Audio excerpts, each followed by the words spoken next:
Good evening and welcome to Bizworld. I'm Adrian Seet.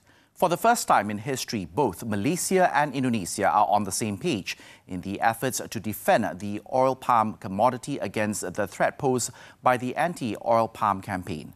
Prime Minister Datuk Seri Anwar Ibrahim shared Indonesia's President Joko Widodo's stance at international forums where the Republic's president emphasized the importance of protecting the palm oil industry. Satu aspek yang Presiden Jokowi agak tekankan dengan begitu tegas di G7 dan di beberapa forum antarabangsa lainnya untuk menjaga dan melihara kepentingan urusan dagang kita, pengeluaran kelapa sawit bukan sahaja untuk syarikat-syarikat besar tetapi juga untuk pekebun kecil. Both leaders emphasized the need for close cooperation to address the European Union Deforestation Regulation, EUDR's highly detrimental, discriminatory measures against palm oil, stressing that the EU needs to promptly address such discriminatory measures and work towards a fair and equitable resolution. Recently, Deputy Prime Minister Datuk Seri Fadillah Yusof and Indonesia's Coordinating Minister of Economic Affairs, Dr. Erlangga Hartarto, led a joint mission under the Council of Palm Oil Producing Countries to the EU to convey concerns and objections to the newly legislated EUDR.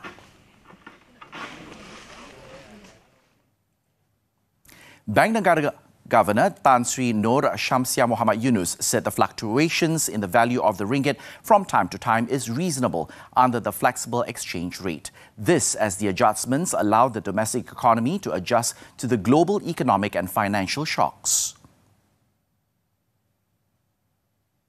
We saw this during the Federal Reserve's rapid and large interest rate adjustments last year, which caused huge shocks to the global economy.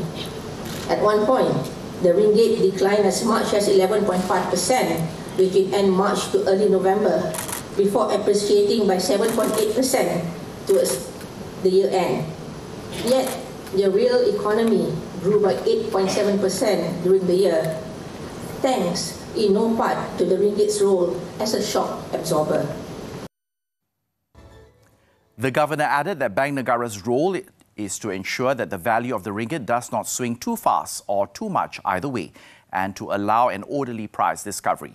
In recent weeks, the ringgit has come under renewed pressure, underscoring the need for more than short-term solutions. She also stressed the need for structural reform that will strengthen the country's growth prospects and encourage more investment opportunities. This, in turn, will increase demand for the ringgit and secure a more enduring appreciation in its value over time.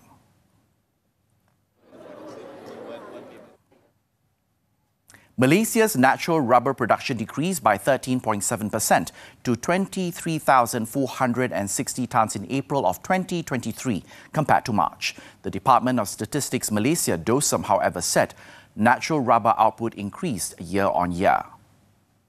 It added smallholders sector contributed 87.7% of the production, while the estates sector accounted for 12.3%.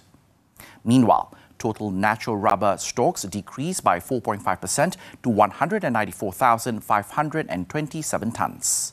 China remains the main destination for exports, accounting for 48.4%, followed by Germany and Pakistan. The export performance was contributed by products such as gloves, tyre and tubes.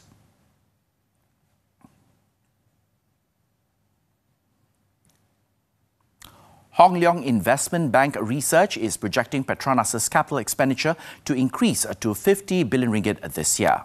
In the first quarter of 2023, the capital expenditure of the natural oil company increased by 47% to 10.5 billion ringgit compared to the same period of last year. The firm believes it is good for the local oil and gas sector, as most of the listed oil and gas equipment and service providers, OGSE companies, are heavily reliant on Petronas. Petronas also expects the oil and gas prices to moderate further due to prolonged economic uncertainty. As such, the firm maintains neutral on the oil and gas sector and believes that 2023 will be an excellent year for the OGSE company.